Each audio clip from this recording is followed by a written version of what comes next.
Hi, it's Alana with Financialdemics, and as you can tell, we've been talking about paying off debt. When you're creating a plan to pay off debt, you definitely have to decide which method you want to use to actually pay off your debt.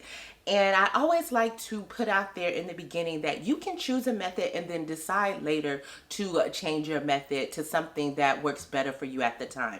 So don't feel like once you choose your method, you're just stuck, because you're never stuck. You always have the choice to change later, but you definitely need to decide how you're going to go about paying off debt. Now, I have several methods here. Some are very popular, you hear about all the time. Some you just really don't hear about that often. So let's start with the Snowflake method first. The reason why I want to start with this method because this method is something you can easily jump into even if you don't have everything figured out yet, and especially if you do not have a lot of income to put towards that, but you do want to start making some progress. And you can implement it with the other methods also. So you can use it with the other methods, but then also use it by yourself until you get into a better situation, especially if you're in the situation where your cash flow is tight. So with the Snowflake method, you have already basically decided on which other method you're going to use to pay off debt, but you know that you want to pay off debt and you don't have a lot of money to put towards that debt. So you're still going to have your debts listed out in the order in which you decide to pay them off, and you're going to continue paying the minimum on all of your debts each month, because if you're not paying the minimums, then we're not paying off debt, right? You're just putting yourself in a worse situation because you're missing payments, you're getting late fees, you're getting charged more interest. We don't want that. We want to make progress. So with the Snowflake method, even though you're still paying your minimums, as you get money from different sources, you're going to go ahead and throw that money onto the loan. So for example, let's say that maybe somebody just was nice enough to drop you $20.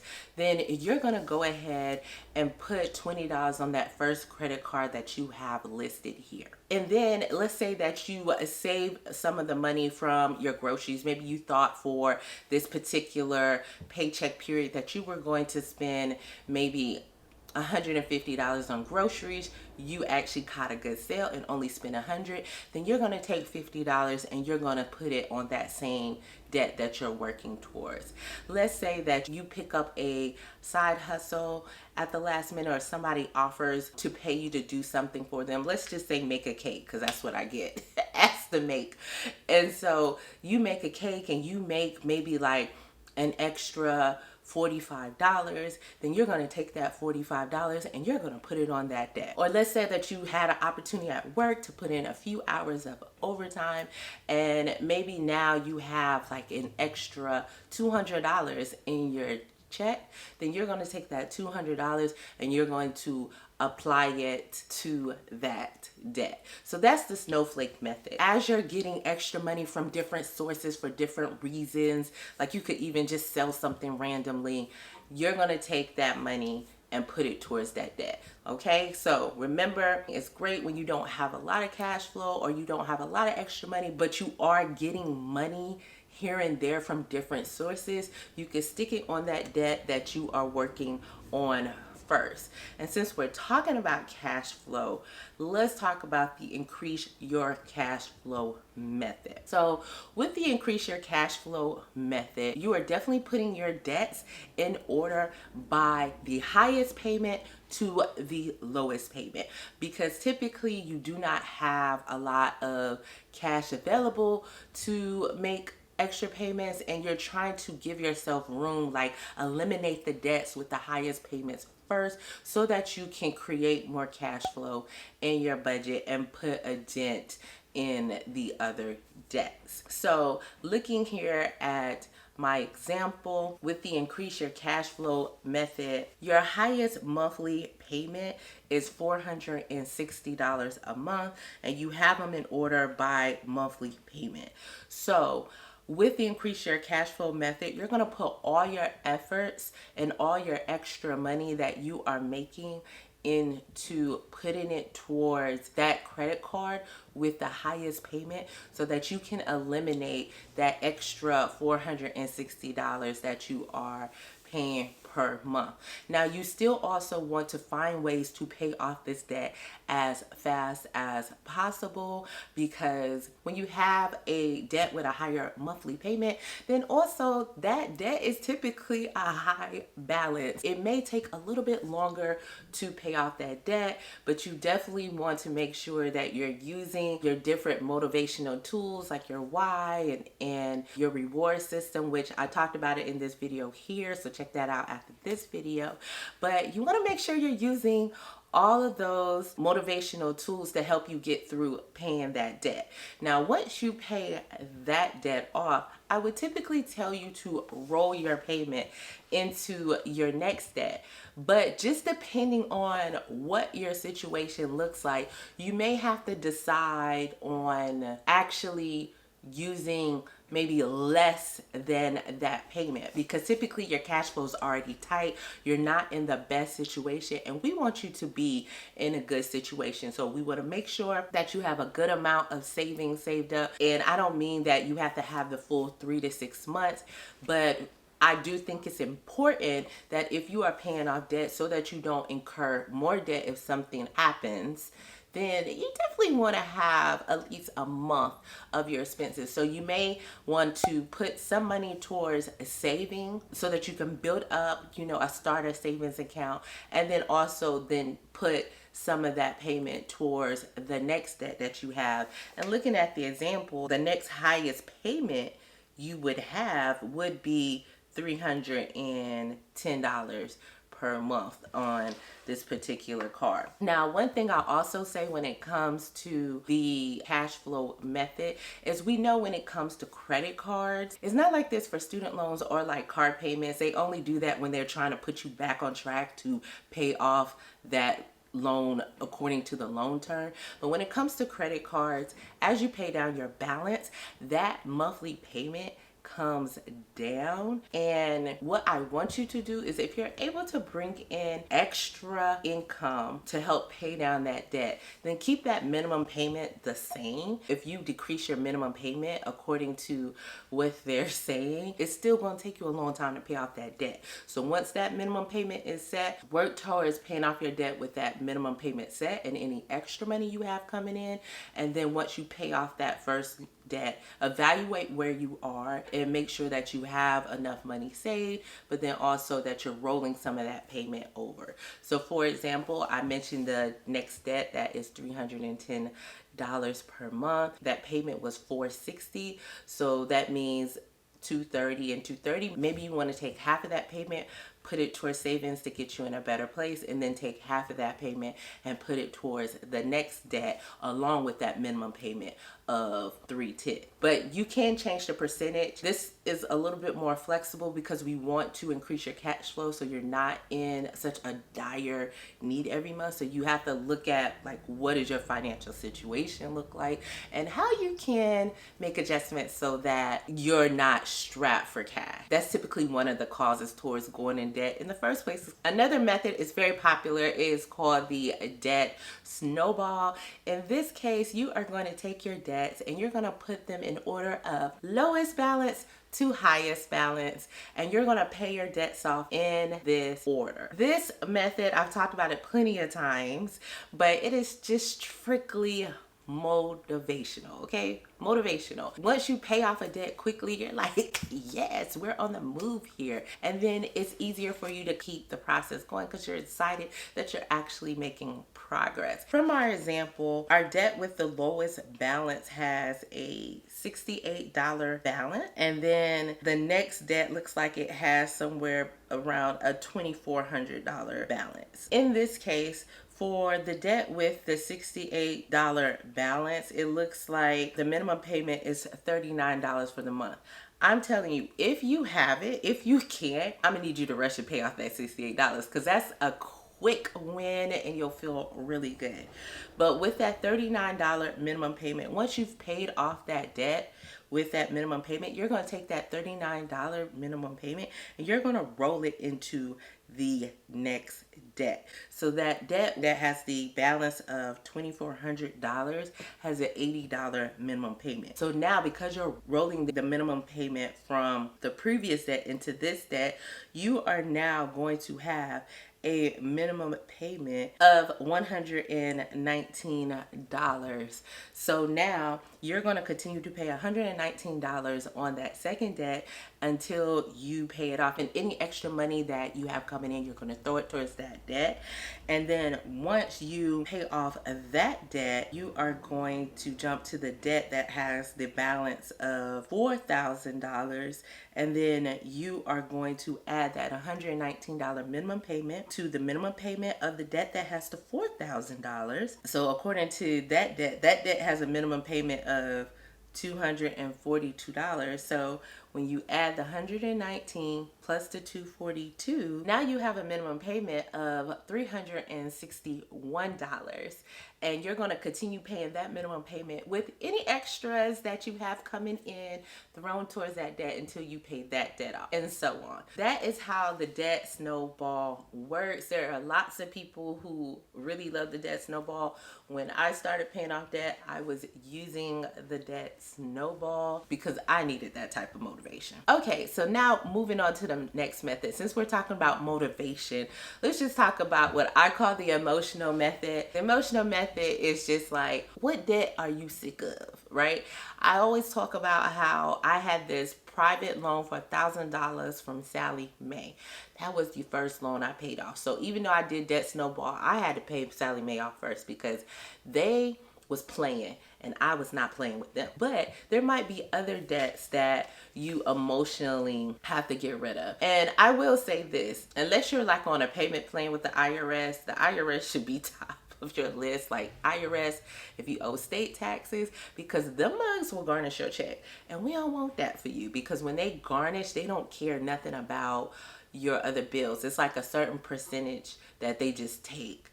And that may not work out for you in your household. You know what I'm saying? So make sure that they're up there if you know you're looking to pay off debt. Make sure you have them settled. There are payment plans available. If you want me to talk about the IRS and payment plans, and I don't know every state, but we could talk about it because states do have payment plans, then let me know. I would definitely do a video about it.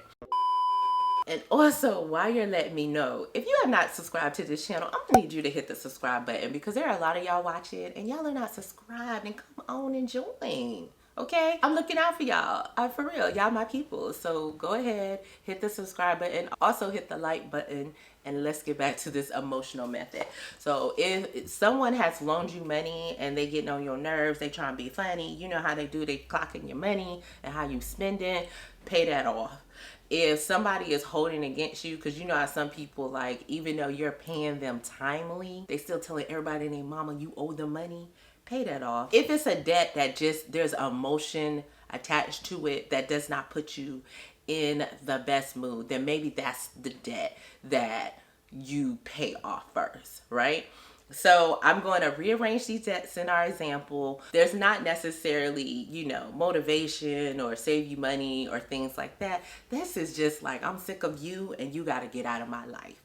So this is the method in which you would pay off the debt. I would still advise you to use the method where, like, you're paying the minimum payment, any extra money you have is going to that first debt you can't stand, and you're still paying the minimum payment as I mentioned earlier on the rest of these debts. Okay, I'm gonna say it again because I don't want anybody to get confused. While we're doing these methods, we got to pay these bills still, minimums and all the rest of the debts. So you're paying your minimum payment, and any extra money you get, you are throwing it to this loan that you are sick of first. And then when you're finished with that first loan, then you're going to go to the next one that you're sick of. You're going to add that minimum payment to the next loan, and you're going to do the same thing. This is now the new payment, and you are going to continue paying that new payment while using any extra money to throw towards that debt. And then once you're finished with that debt, you're going to take that minimum payment and add it to the next minimum payment. It's the same process. Now, what I will say is, if it's just one debt that you can't stand, but you have some other debts, you can do similar to what I did. you can pay that debt off first, and then you can go into one of the other methods. Like I mentioned, I went into the Debt Snowball after I paid off Sally Mae. The next debt that I'm going to mention is the new minimum payment. As I mentioned, I have a video kind of talking about this, but I just kind of spoke through it. So if you are a visual person, then this may help you understand a little better if you left that video a little confused and still a little unsure. With the new minimum payment method, this actually works very well if, like I said, you have a tight cash flow, but you got a little bit of money you can work with. You don't fully have zero cash flow. You don't have a lot of extra money available after you do your budget and everything to put towards debt. This actual method helps you knock down the interest faster. So with this method, I'm going to pick one of the debts from the example here. And this debt has a minimum payment of $294.57. A large portion of this minimum payment for this particular debt actually goes to interest.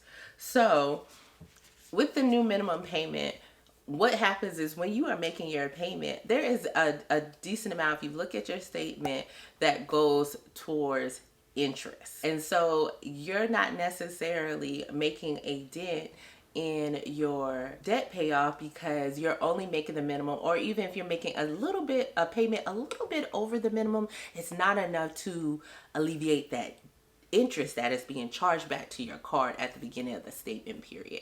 So in this case, we are trying to alleviate that interest so that you're able to make a bigger dent into debt. And this is something to apply, like truthfully, if you have a credit card and you're not paying it off in full, this is something you literally can apply to literally all your credit card payments if you want to.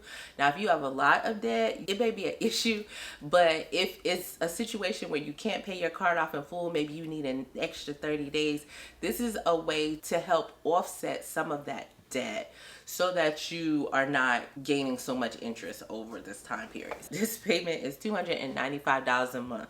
The interest on this debt is $124 monthly based on the balance. In this case, what you want to do is, instead of just paying $295, you want to pay $295 plus the $124 each month, because you're using the month that you start as your new payment. And if you do that, now your minimum payment is going to end up being $419 a month. And look, if you want to just, swing that extra dollar, make it $420. We like even numbers around here, but it's going to be $419 per month, and that is helping you eliminate that interest that is being charged to the debt so that you can make some progress on it. As you pay down your debt, right, your interest that you're being charged is going to go down, which would change your new minimum payment.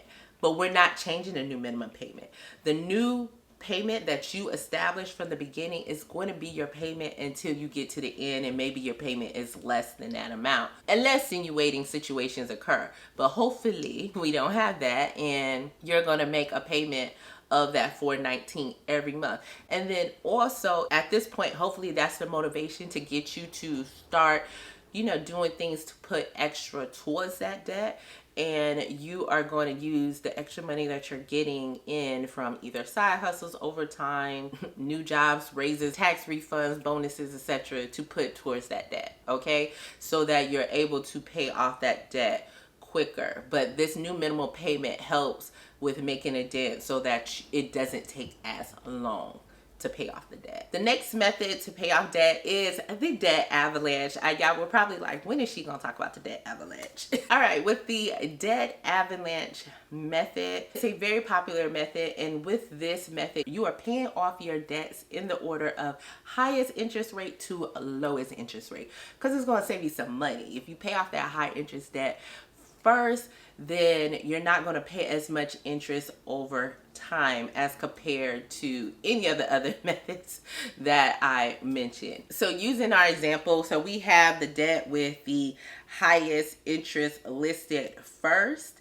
and that particular debt has a minimum payment of $310 a month. And then going down, the next debt has a minimum payment of $166 a month. So what you're going to do is, with the first debt that has that minimum payment of $310 a month, you're going to put any extra income that you have coming in while you're on this debt payoff journey to that first debt that has that interest rate, because the interest rate on this first debt is, let's just say, 29%. And you are going to put any extra money towards that debt while paying the minimums on the rest of the debts that you actually have listed. Now, once you have paid off of that first debt, then you're going to roll that minimum payment into the next debt, which is the debt that has an interest rate of 28%. And that debt has a minimum payment of $166 per month. So you're going to take that 310 plus that 166, which is going to give you $476, and you're going to be paying off that debt by paying that minimum amount plus anything extra to that debt until you pay it off. And then from there, you're going to take that minimum payment that I gave you, that $476, and you are going to roll it into the next debt, which has an interest rate of 27%, and add it to the minimum that debt, and then keep going until you pay off all of your debt. So like I mentioned, it is a way to pay less interest because you're knocking out those higher interest debts. So as you keep going and you're paying the minimums of the other debts, you are paying less interest over time when you add up all the interest that you're paying. Now, because with the debt avalanche method, your debts are not in order by smallest balance to largest balance, you may be in a situation where your debt with the highest interest may be like a larger debt, or even the second debt in line may be a larger debt. So like I said, make sure that you implement those different motivational techniques so that you can get through and knock it out. But I do think that the debt avalanche is a great method, especially if you are a numbers person, okay? Then you should definitely implement that method. Now, if you're ready to start your debt payoff journey, which is what brought you to this video, and you are trying to figure out like where to start, how to create the plan, what to do, then definitely check out this video right here. I also have an ebook where I talk all about creating a debt payoff journey called Take Control of Your Mess, 11 Steps to Pay Off Your Debt. So definitely pick that up in the link below. And if you have any questions for me in regards to paying off debt, definitely drop them below. I'll definitely love to help out and answer, and I will see you in the next video here. Bye.